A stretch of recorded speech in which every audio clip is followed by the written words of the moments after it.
छोड़ के बाद में करते हैं ना।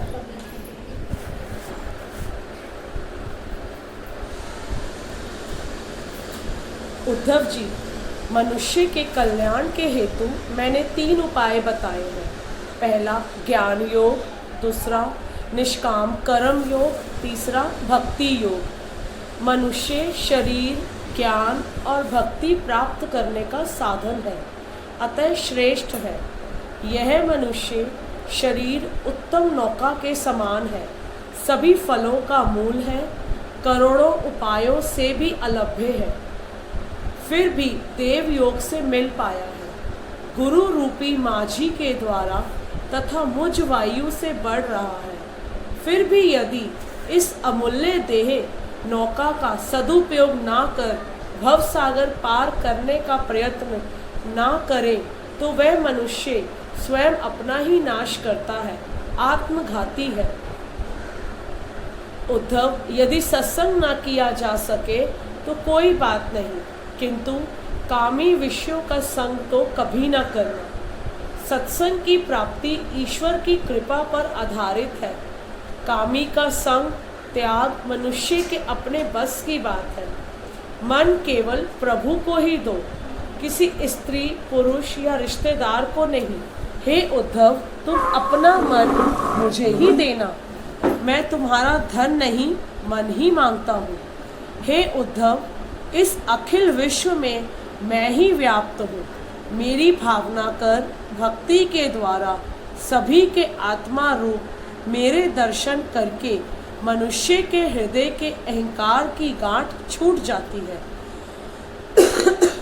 सभी संयम नष्ट होते हैं और सभी कर्म भी नष्ट होते हैं।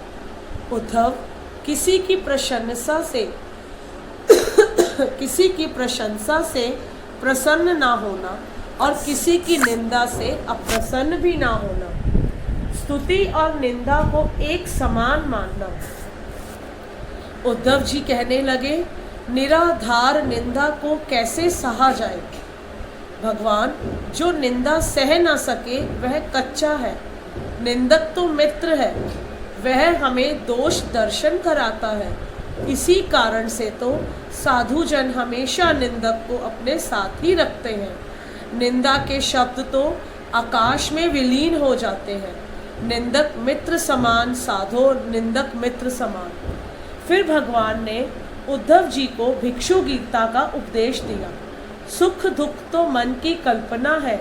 मन की निद्रा की सी स्थिति यदि जागृत से भी हो जाए तो मुक्ति है। लोग भिक्षु की निंदा करते हैं, किंतु वह मन पर असर होने ही नहीं देता। भिक्षु कहता है, अर्थस्य साधने सिद्धे कृतशे रक्षणे वय नाशोपभोग आयासुस चिंता भ्रमो निर्णाम। धनार्जन में, धन के उपभोग में उसे बढ़ाने और रक्षा करने में उसका नाश होने पर परिश्रम, चिंता, त्रास होते हैं। फिर भी मनुष्य वैसे ही धन के पीछे भागता फिरता है। धन हर प्रकार से हर स्थिति में मनुष्य को सताता है, फिर भी उसे विवेक नहीं आ पाता। पुरूरवा उर्वशी के दृष्टांत के द्वारा यह भी बताया कि स्त्री के सतत संग से पुरुष की दशा कैसी होती है। दुष्टों की संगति मनुष्य की अधोगति करती है और सज्जनों की संगति उद्धर्व गति। सत्संग तो ईश्वर कृपा से ही मिल पाता है। राम कृपा बिनु सुलभ न सोई, किंतु कुसंग न करना तो तुम्हारे बस की बात है। एल गीता में देह की चर्चा की गई है, जो हमने ऊपर देख ली है। यह शरीर मांस, हड्डी, चमड़ी वाला और दुर्गंध युक्त है। इसी देह में रक्त व्यक्ति पशु और कीड़े से भी हीन है। अंत में उद्धव जी भगवान से पूछते हैं, प्रभु जी, आपने योग, ज्ञान और भक्ति मार्ग आदि का उपदेश तो दिया, किंतु जो व्यक्ति अपने मन को वश में कर सकता है उसी का योग मार्ग सिद्ध होता है। किंतु इस मन को वश में करना टेढ़ी खीर है। वायोरिव दुष्करम, तो है प्रभु, जो व्यक्ति मन को जल्दी वश में ना कर सके वह भी सिद्धि कैसे प्राप्त करे, यह बतलाइए। श्री कृष्ण उद्धव जी अर्जुन ने भी मुझसे यही पूछा था। मन को अभ्यास और वैराग्य से वश में किया जा सकता है, किंतु सरल मार्ग तो है मेरी अव्यभिचारी भक्ति। भक्तजन अनायास ही ज्ञानी, बुद्धिमान, विवेकी और चतुर हो जाता है तथा मुझे प्राप्त करता है। भक्ति के साधन कहो बखानी, सुगम पंग मोहि पावहि प्राणी। इस सरलतम भक्ति मार्ग की जितनी भी प्रशंसा की जाए कम ही है। भक्ति स्वतंत्र है, उसे किसी क्रियाकांड आदि का सहारा नहीं लेना पड़ता है, वह सबको अपने अधीन कर लेती है। ज्ञानी और कर्म योगी को भी इस भक्ति उपासना की आवश्यकता रहती है। उन दोनों में भक्ति का मिश्रण हो पाए तभी वे मुक्तिदाय बन सकते हैं। सो स्वतंत्र अवलंब न आना, ते ही अधीन ज्ञान विज्ञान। हे उद्धव जी, भक्तिहीन विरची किन कोई, सब जीवों सम प्रिय मोहि सोई। भक्तिवतंत अति नीचो प्राणी, मोहि प्राण पिए असीमम बानी। सो मनुष्य जब सब कर्मों का त्याग करके अपनी आत्मा मुझे समर्पित कर देता है, तब उसे सर्वोत्कृष्ट बनाने की मुझे इच्छा हो जाती है। वह मुझ में तदुप होने के योग्य बनकर मोक्ष पाते हैं। औरों की निंदा ना करना, जगत को सुधारने का व्यर्थ प्रयत्न भी ना करना, अपने आप को ही सुधारना है। समाज को तो स्वयं प्रभु भी सुधार नहीं पाए थे, तो साधारण मनुष्य क्या कर पाएगा। कृष्ण के समय में भी दुर्योधन, शिशुपाल आदि बहुत से दुष्ट मानवों का अस्तित्व था। जगत को प्रसन्न कर पाना बड़ा कठिन है, जबकि परमात्मा को प्रसन्न कर पाना उतना कठिन नहीं है। हे उद्धव, मैं तुम्हारा धन नहीं मन मांगता हूँ। मन देने योग्य तो केवल मैं ही हूँ। मैं तुम्हारे मन की बड़ी लगन से रक्षा करूँगा। मैं सर्वव्यापी हूँ, तुम मेरी ही शरण लो। उद्धव, मैंने तुम्हें समग्र ब्रह्म ज्ञान दिया है। इस ब्रह्म ज्ञान के दाता को मैं अपना सर्वस्व देता हूँ। अब तो तुम्हारा मोह, शोक आदि दूर हो गए ना। उद्धव ने भगवान को प्रणाम किया और कहा, अब मैं और कुछ भी सुनना नहीं चाहता। जितना सुना है उस पर मनन करना चाहता हूँ। श्री कृष्ण, उद्धव, अब तुम अलकनंदा के किनारे बद्रिका आश्रम में रहकर इंद्रियों को संयमित करके ब्रह्म ज्ञान का चिंतन करो। अपना मन मुझी में स्थिर करना, वैसा करने पर तुम मुझे प्राप्त कर सकोगे। बद्रिका आश्रम योग भूमि है, वहाँ प्रभु की प्राप्ति शीघ्र होती है। उद्धव जी, प्रभु आप भी मेरे साथ चलिए। भगवान, उद्धव, मैं इस शरीर के साथ तो अब वहाँ जा नहीं सकता। मैं चैतन्य स्वरूप से तुम्हारे हृदय में ही हूँ, तुम्हारा साक्षी हूँ। सो चिंता न करना। तुम जब आतुरता और एकाग्रता से मेरा स्मरण करोगे, मैं उपस्थित हो जाऊंगा। अन्यथा वैसे तो अकेले ही आना जाना है। जगत में सभी जानते हैं कि अकेले ही जाना है, फिर स्त्री पुरुष एक दूसरे में आसक्ति क्यों रखते हैं। इस संसार के सभी संबंध मिथ्या हैं, असत्य हैं।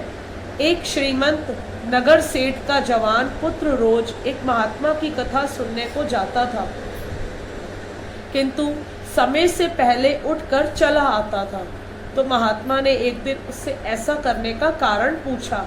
युवक, महाराज, मैं अपने माता पिता का एकमात्र पुत्र हूँ। यदि घर लौटने में कुछ देरी हो जाए तो वह मुझे ढूंढने निकलते हैं और मेरी पत्नी भी मेरे लिए अपने प्राण बिछाती है। आप संसारियों के संबंध को मिथ्या बतलाते हैं, किंतु आपको कोई अनुभव तो है नहीं। महात्मा, यदि ऐसा ही है तो हम उनके प्रेम की परीक्षा क्यों ना कर देखें। यह जड़ी बूटी तू खा ले, तेरा शरीर गर्म हो जाएगा। मैं उपचार करने आऊँगा, फिर वहाँ जो होता रहे वह तू देखते रहना। उस युवक ने महात्मा के उपदेश का पालन किया। उसका शरीर एकदम गर्म हो गया। माता पिता ने घबराकर कई डॉक्टरों को और वैद्यों को बुलाया किंतु उनके उपाय कारगर ना रहे। युवक की पत्नी भी कलप रही थी। इतने में वे महात्मा वहां आ पहुंचे। सभी ने उनसे पुत्र का इलाज करने की प्रार्थना की। महाराज ने चिकित्सा करते हुए कहा, किसी ने जादू टोना कर दिया है, मैं उपाय कर सकता हूँ। उन्होंने एक बर्तन में पानी मंगवाया और उस पुत्र के मस्तक पर से उतार कर कहा, मैंने मंत्र शक्ति से उस जादू टोने को इस पानी में उतार लिया है। अब यदि इस युवक को बचाना है तो ये पानी किसी को पीना होगा। सभी ने एक साथ पूछा, महाराज किंतु इस पानी को पीने वाले की क्या दशा होगी? महात्मा, वह शायद मर भी जाए किंतु यह युवक बच जाएगा, सो तुम में से कोई ये पानी पी जाओ। युवक की माता ने कहा, मैं अपने लाडले के प्राण बचाने के लिए ये पानी पीने को तैयार हूँ, किंतु मैं प्रतिव्रता हूँ। मेरी मृत्यु के बाद मेरे वृद्ध पति की सेवा कौन करेगा? युवक के पिता ने कहा, मैं ये पानी पी तो लूँ, किंतु मेरी मृत्यु के बाद इस बेचारी मेरी पत्नी की क्या दशा होगी? वह मेरे बिना जिएगी ही कैसे? महात्मा ने विनोद किया, तुम दोनों आधा आधा पानी पी लो, दोनों के सभी क्रियाक्रम एक साथ हो जाएंगे। युवक की पत्नी से अनुरोध किया गया तो उसने कहा, मेरी वृद्धा सास ने तो संसार के सभी सुख भोग लिए, मैं तो अभी जवान हूँ, मैंने तो अभी संसार के सुख देखे तक नहीं, मैं क्यों मरूं? इस प्रकार युवक के सभी रिश्तेदारों ने पानी पीने से इनकार कर दिया। उल्टे वह सब महात्मा से कहने लगे, महाराज आप ही पी जाइए, आपके पीछे रोने वाला तो कोई है नहीं। आप हमेशा कहते हैं कि परोपकार सबसे बड़ा धर्म है, सो आप स्वयं परोपकार कर दीजिए, हम आपके पीछे हर साल श्राद्ध और ब्रह्मभोज करेंगे। महात्मा ने पानी पी लिया। पुत्र को अपने रिश्तेदारों के व्यवहार और प्रेम का अनुभव ठीक से हो चुका। उसने उठकर महात्मा के साथ ही घर छोड़ दिया। महाराज, मैंने संसार की असारता देख ली, कोई किसी का नहीं है, सभी संबंध स्वार्थपरक ही है, वास्तविक संबंध तो एक ईश्वर का ही है। महात्मा कबीर भी कहते हैं, मन फूला फूला फिरे जगत में, कैसा नाता रे, पेट पकड़कर माता रोवे, बाहाँ पकड़कर भाई, लपट झपट कर तिरिया रोवे, हंस अकेला जाए। मन फूला फूला फिरे जगत में, जब तक जीवे माता रोवे, बहन रोवे 10 मासा, 13 दिन तक तिरिया रोवे, फेर किए घर बासा। मन फूला फूला फिरे जगत में, कैसा नाता है। हे उद्धव, मैं हमेशा तुम्हारे साथ ही हूँ, हमेशा मेरा स्मरण करते रहना भी सिद्धि ही है। सिद्धि स्मरण संसिद्धि है, किंतु उद्धव का उद्वेग मिटता नहीं है। सो भगवान ने उनको अपनी चरण पादुका दी। अब उद्धव को लगा कि भगवान उनके साथ है। श्री कृष्ण को हमेशा अपने साथ रखो, परमात्मा के सानिध्य का सतत अनुभव करो।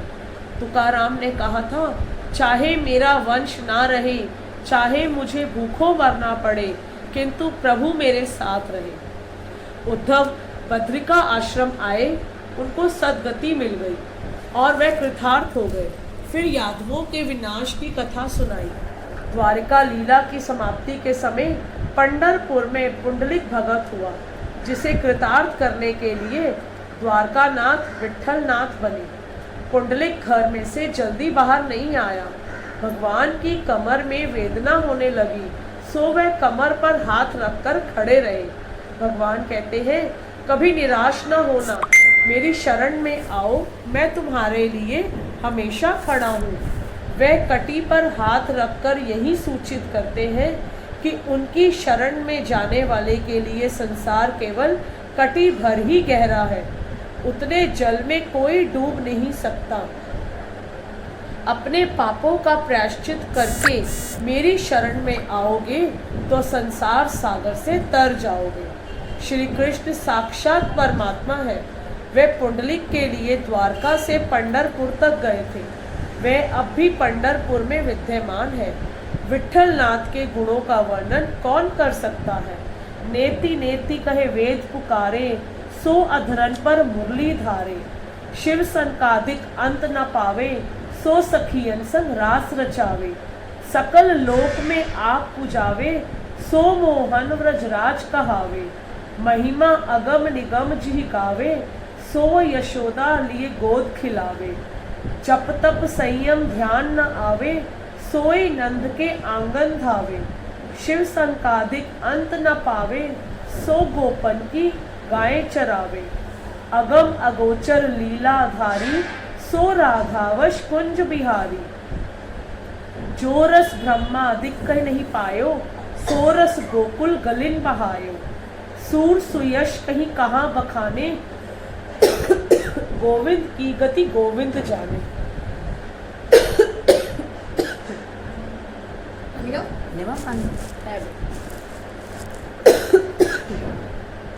द्वादश स्कंद। श्री कृष्णाय नमः। 12वें स्कंध में आश्रय लीला है।